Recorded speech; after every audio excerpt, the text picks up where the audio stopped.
Ele tem uma longa história no mercado de turismo e comanda um grupo com 5 empresas. Elas têm atuação em diversos países e foco não só em viagens de luxo, mas em experiências exclusivas. Eu converso agora com Eduardo Gás, fundador e CEO da TTW Group. Bem-vindo. Obrigado, Sônia. Bem-vindo, Edu. Obrigado, Eu chamo ele de Edu, que a gente já se conhece faz algum tempo. Conheci ele quando ele estava começando. Edu, primeiro explica para a gente o que é esse grupo que você formou. Esse grupo ele foi se formando ao longo do tempo. Eu comecei há 30 anos com uma operadora de esqui e mandando brasileiros esquiar no mundo todo, né? Parecia uma coisa meio maluca, um brasileiro esquiando. E da Esqui Brasil a gente, pela demanda dos próprios clientes que pediam outros destinos, eles gostavam daquele atendimento que a gente dava, acabavam pedindo outros destinos e até no começo, né, por uma questão estratégica eu dizia que não, mas eu sentia que eu tinha que evoluir, né, no negócio, aquela coisa do empresário, do empreendedor de sempre querer crescer, e a gente acabou montando uma segunda empresa que é a Selections, e a Selections fazia tudo que não era esqui, mas sempre focado num cliente com altíssimo grau de exigência. Esse sempre foi o nosso foco, o nosso DNA. E da Selections, também com evolução, em 2014 eu acabei me mudando para os Estados Unidos, onde eu moro até hoje, e a gente criou uma empresa lá, que aí foi quase que uma loucura. As pessoas falavam, mas você pirou, como assim brasileiro vai vender esqui para americano? E foi isso mesmo. Então a gente montou a Esqui USA, baseada nos Estados Unidos.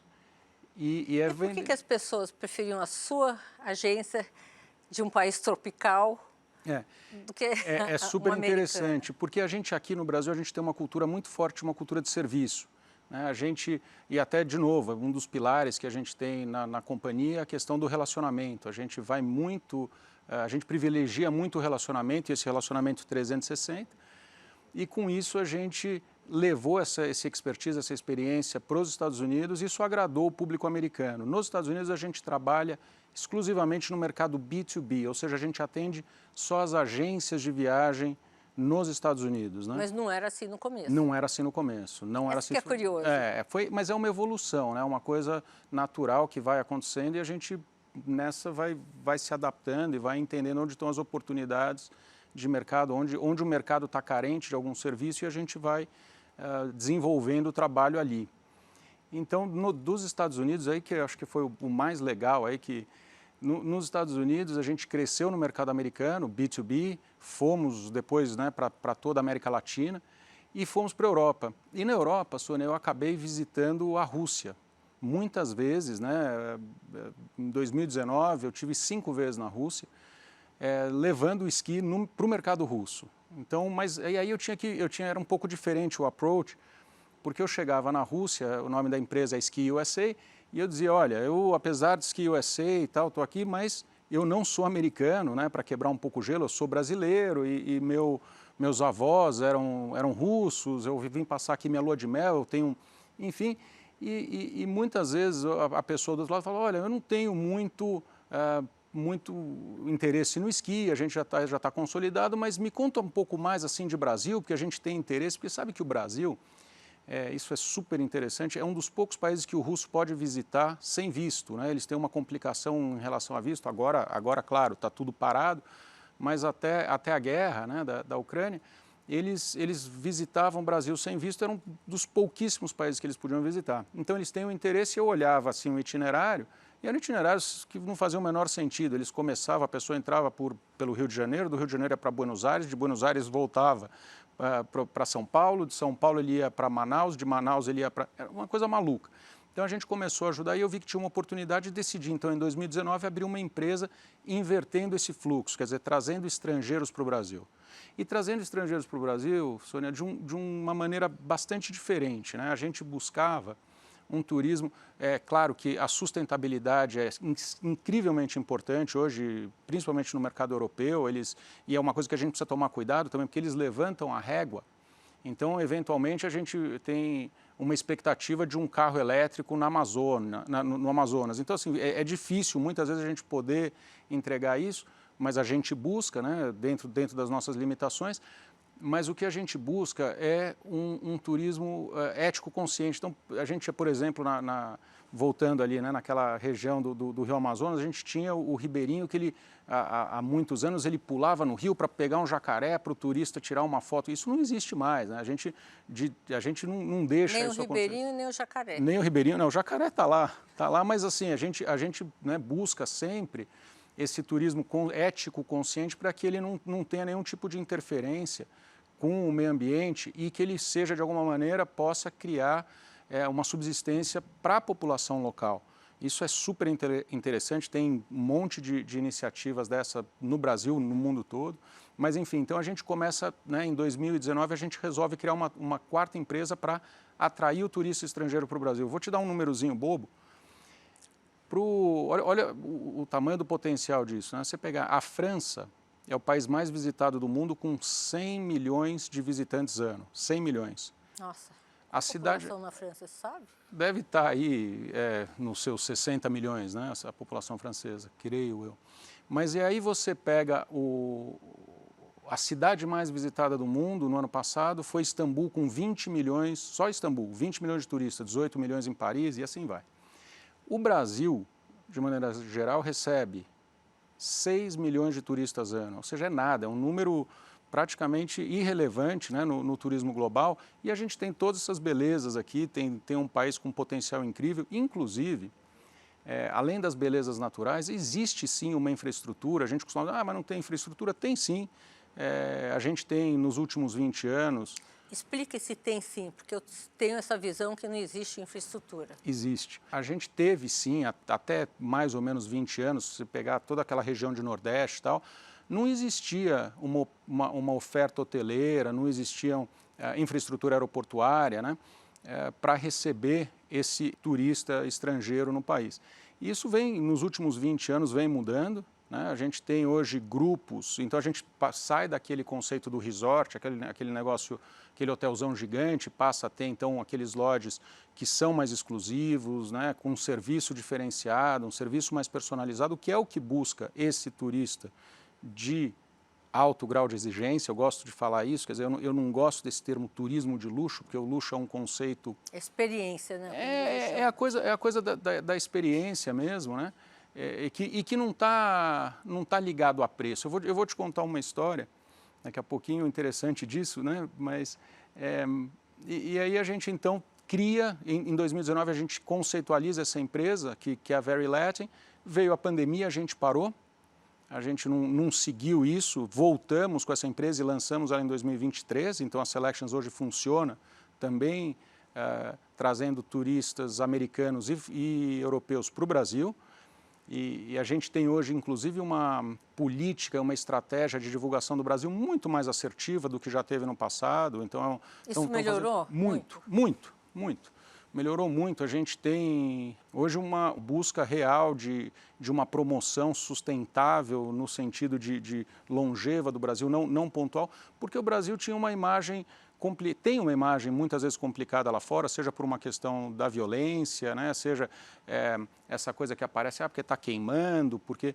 E a Embratur tem feito um trabalho excelente em mostrar um outro lado do Brasil, com os biomas, com todas as belezas naturais e as possibilidades gastronômicas. Mas ainda existe um receio de se vir para o Brasil por causa da violência? Existe, mas a gente, né, uma vez que a gente consegue estar à frente e explicar um pouco para esse visitante, né, as possibilidades e como a coisa de fato funciona, ele vê que... Eles acreditam. Não só eles acreditam, como é de fato o que a gente entrega, né? Hoje a violência ela tá no mundo, é perigoso usar um relógio em Londres ou em Nova York. Então, Paris. Paris. Então, o Brasil tem, claro, as suas peculiaridades, mas você sabendo navegar, você não encontra nenhum problema e ele tem uma experiência bastante agradável aqui no Brasil, né? Então, essa foi a quarta empresa. E aí, o que aconteceu durante a pandemia, a gente fez uma nova iniciativa, que é o futuro um pouco do turismo, porque a gente no passado tinha o agente de viagem, que era ali, ele fazia a emissão de um bilhete aéreo, uma reserva de hotel, e isso... Arrumava um guia. Arrumava um guia. Então, isso mudou muito, né? O turismo evoluiu demais nos últimos anos. E Explica por que as pessoas hoje têm que procurar uma agência e não pegar o computador, selecionar tudo ali, comprar por ali. Excelente pergunta, excelente pergunta. Existe, claro, uma parcela que vai sempre pegar o computador e fazer a reserva online e tal, e está tudo bem. Mas existe ainda um público que entende que você poder contratar um expertise, contratar uma experiência e mais, contratar um relacionamento, né, que a gente tem, seja com hoteleiro, seja com autoridade do destino, com os guias locais, e que com isso a gente consegue entender de fato a expectativa daquele cliente naquela viagem, durante aquele momento, a gente consegue montar, né, a experiência de acordo com aquela expectativa. E você online, você comoditiza, então você vai fazer uma reserva num assento de avião, você vai fazer uma reserva num quarto de hotel e vai ficar por ali. E não sabe que na hora que você chegar no aeroporto, quanto tempo você vai levar para chegar no hotel? Exato. Que tipo de coisa, o que tem perto? E ficou muito complexo. De novo, claro, você tem uma possibilidade de fazer alguma parte disso online, mas é mais ou menos como você pensar num decorador. Você pode entrar numa loja e comprar um sofá, mas será que aquele sofá fica melhor num canto ou no outro? Em que cor? Se combina com a cadeira. Se combina com a cadeira. Então, esse é o nosso expertise. É uma harmonização do teu desejo, pode ser isso? Puxa, que bonito, é.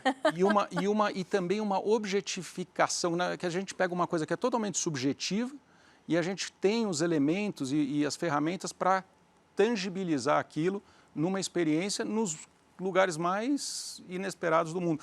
Eu ia te contar a experiência, né, para a gente dissociar luxo de preço, né?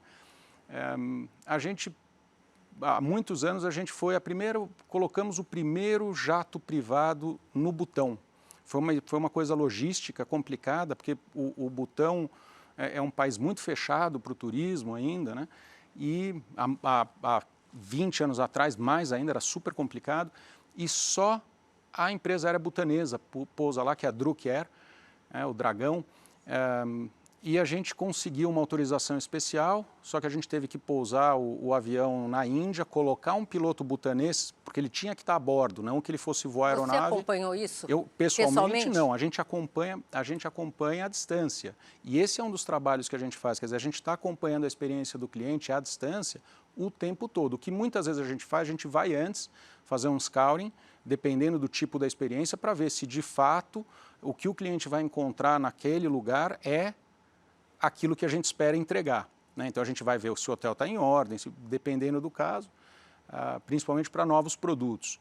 Mas depois disso o acompanhamento a gente faz à distância até para manter ali. O acompanhamento, como sendo o primeiro voo para o Butão, deve assim, será que vai sair? Será que não vai sair? Isso é um produto totalmente novo. Totalmente. E vocês conseguiram. Conseguimos. Dos Estados Unidos. E não foi do Brasil ainda. A gente foi do Brasil? Do Brasil ainda. Foi para um empresário brasileiro e a esposa que estavam indo renovar votos de casamento. Eles queriam, né, renovar num templo budista. E o legal aí, de novo, né, que a gente conseguiu, né, e conseguimos falar lá com a autoridade do turismo butanês e organizar isso tudo. E o mais bonito foi o custo disso, né, porque isso custou 3 sacos de arroz.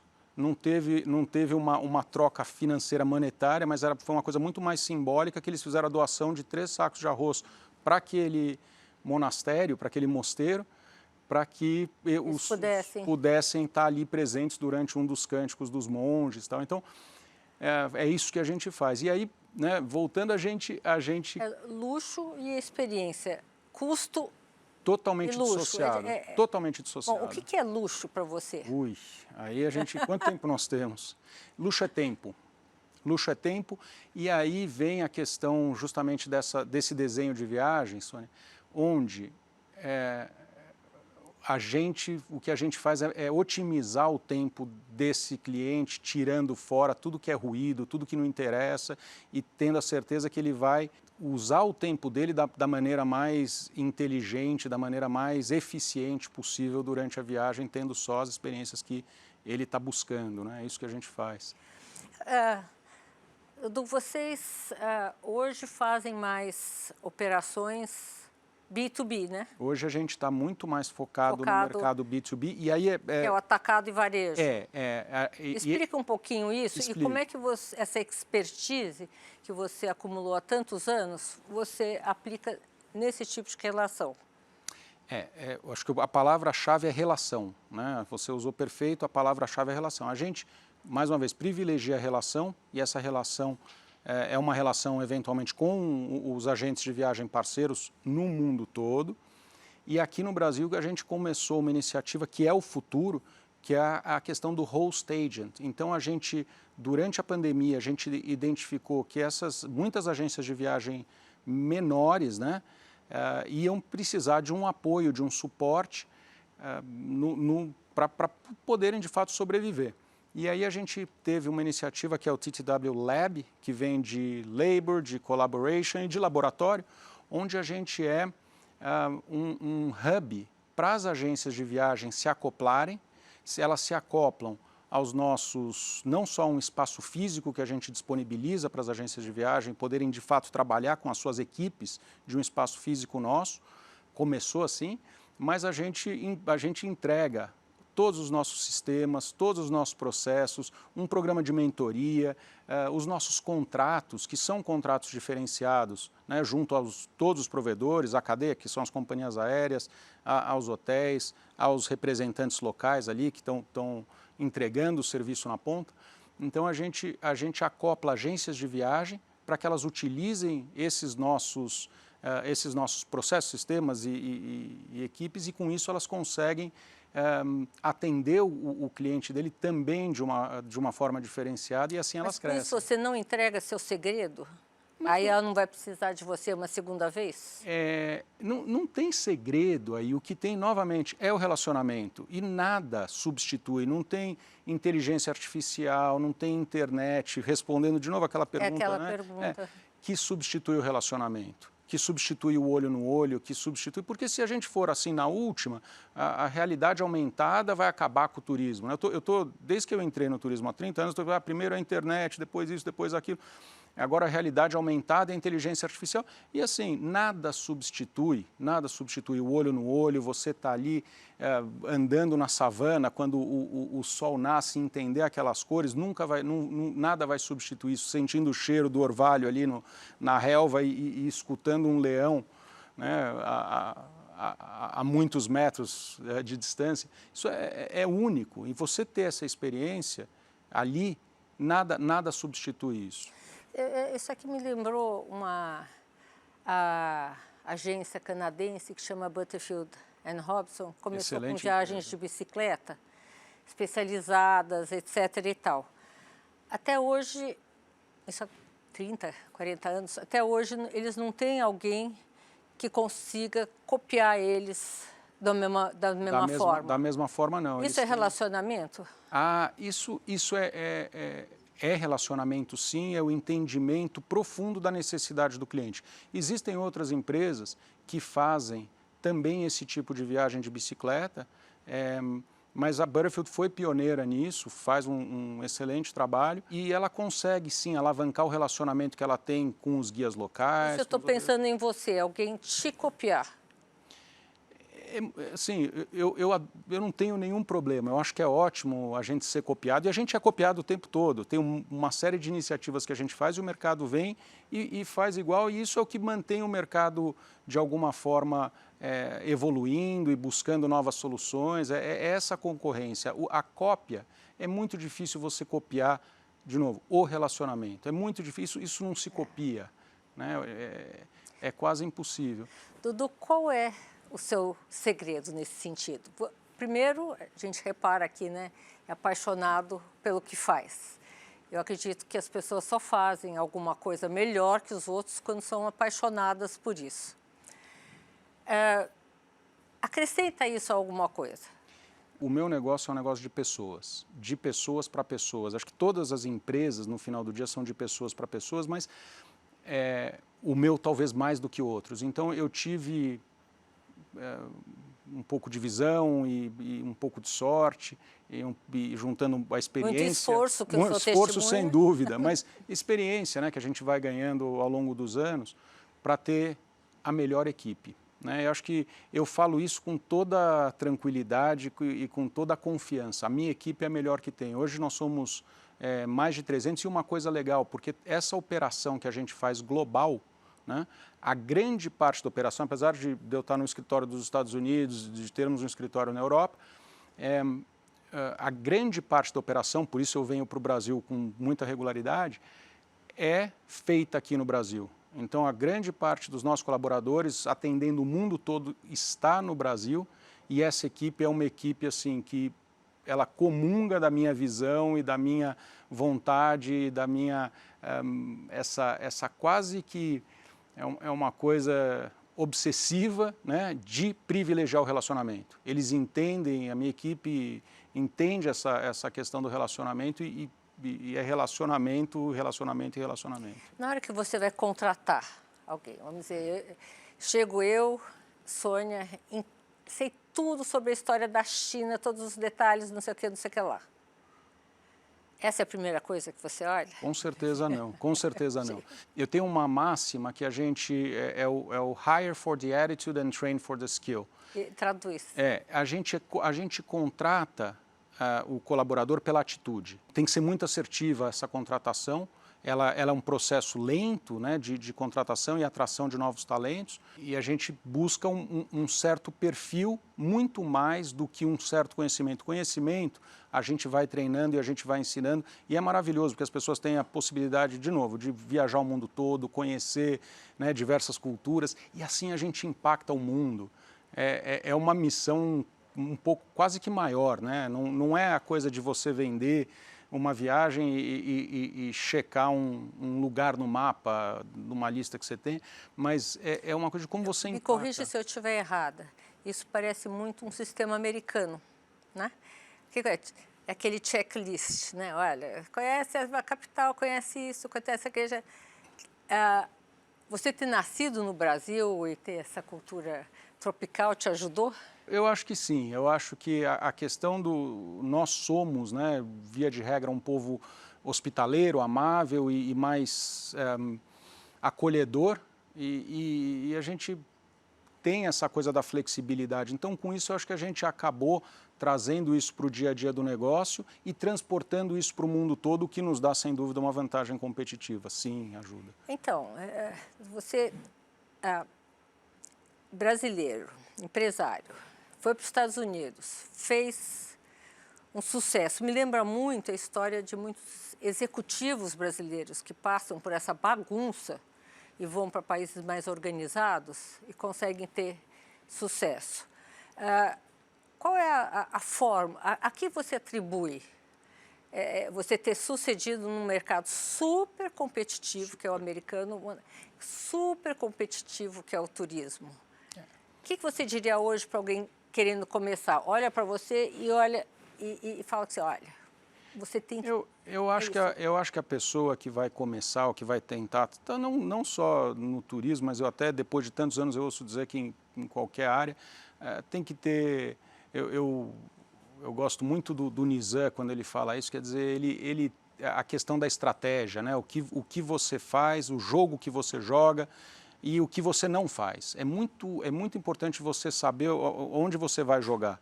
Não adianta você estar num campo de futebol e achar que está jogando basquete. Então você tem que ter ali muito claro qual é a sua estratégia e jogar de acordo com aquele jogo que você se propôs a. E aí eu acho que levando isso adiante, você consegue ter sucesso e entender no mercado aonde quer que seja. Não tem barreira para isso. E eu acho que isso é uma coisa que eu aprendi também, talvez indo na mesma escola que o Nizam, né? Eu tinha um pouco do complexo de vira-lata, né? O underdog, que você acha que, bom, eu sou brasileiro, eu só consigo fazer negócio aqui em português, e eu provei que não. Quer dizer, eu fui para os Estados Unidos, montei a empresa lá é uma empresa de sucesso, a gente foi para a Europa também, estamos fazendo sucesso, então assim, a gente não tem que ter essa restrição de saber, não, eu só faço negócio no Brasil, eu só faço negócio aqui ou ali. Hoje, o mundo é globalizado, o mundo ficou muito pequeno, né? A gente está aqui e acorda amanhã do outro lado do planeta com muita facilidade, e quem consegue enxergar isso, e acho que consegue ter sucesso em qualquer lugar. Pela nossa conversa aqui, eu cheguei à conclusão que você percebe que talento talvez seja muito mais importante que capital. Você com talento consegue arrumar capital, com capital você não arruma um talento talvez contratado, mas de outra maneira, mas em outro setor que não esse, que é um Claro. setor de pessoas para pessoas. Exato. Me diz uma coisa, como é que você vê o Eduardo Gás daqui a 10 anos? Como você falou super bem, Sônia, eu tenho uma paixão pelo que eu faço, né, que é servir pessoas. No final do dia é o que eu faço. E eu comecei minha carreira no one-on-one com o cliente final, servindo esse cliente. Hoje eu estou numa posição onde eu sirvo, né, muito mais a minha equipe, aos meus colaboradores, do que os clientes em si. Eles são servidos através... Qual que é mais fácil? Eu acho que nenhum dos dois, e os dois. Cada um tem a sua peculiaridade, né? Então, mas acho que o impacto que eu consigo fazer através da liderança da empresa é muito maior, porque ali eu tô de fato propiciando e dando enabling, empoderando as pessoas para poderem fazer melhor e entenderem como de fato elas podem chegar num lugar melhor. A gente foi super inovador na companhia, Sônia. A gente tem hoje 18 sócios que nós trouxemos, e não é uma questão de PLR, nem nada, é uma questão de equity mesmo, onde eu distribuí equity da companhia para 18 talentos que estão lá, e a ideia é aumentar isso todos os anos, né, dando oportunidade para essas pessoas melhorarem. Então, eu sinto que hoje o impacto que eu posso fazer, o que eu posso criar é muito maior servindo a minha equipe do que servindo ao cliente final. Olha, adorei nossa conversa. Bom. Espero vê-lo outras vezes aqui com a gente. No mundo todo. No mundo todo. Muito obrigada. Obrigado a você, Sônia. Gente, o programa de hoje está terminando. Obrigada pela companhia e até a semana que vem aqui na Band News TV.